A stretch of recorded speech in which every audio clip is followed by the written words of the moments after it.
Hello my family, कैसे हो आप सभी लोग। चलो आ जाओ, आज एक और कुरियर ओपन करते हैं और देखते हैं कि इसमें है क्या। तो आप लोगों को पता चली गया इसमें है क्या। कुरियर खोलने का तो मज़ा ही कुछ और होता है और मैं फटाफट इसको ओपन करती हूँ और आप लोगों को दिखाती हूँ इसमें है क्या।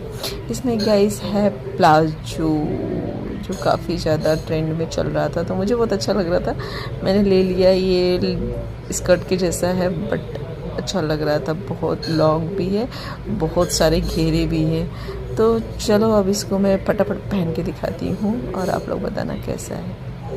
मेरे को तो अच्छा लग रहा है, आप लोग बताओ कैसा है। लग ही नहीं रहा है कि मैंने प्लाजो पहना है, ऐसा लग रहा है कि मैंने कुछ और ही पहना है। तो मैं थोड़ा सा डांस वांस भी कर ले रही हूँ इसको बना के। वैसे मुझे आता तो है नहीं बट मैंने वैसे ऐसे ही कर दिया। आप लोग बताना कि कैसा लग रहा है। मेरे को तो बहुत अच्छा लग रहा है। और इसमें एक कार्ड भी दिया था मुझे, जो कि इस पर फीडबैक देंगे या कुछ भी करेंगे तो कैशबैक देगा। बाय बाय गाइस, कैसा लग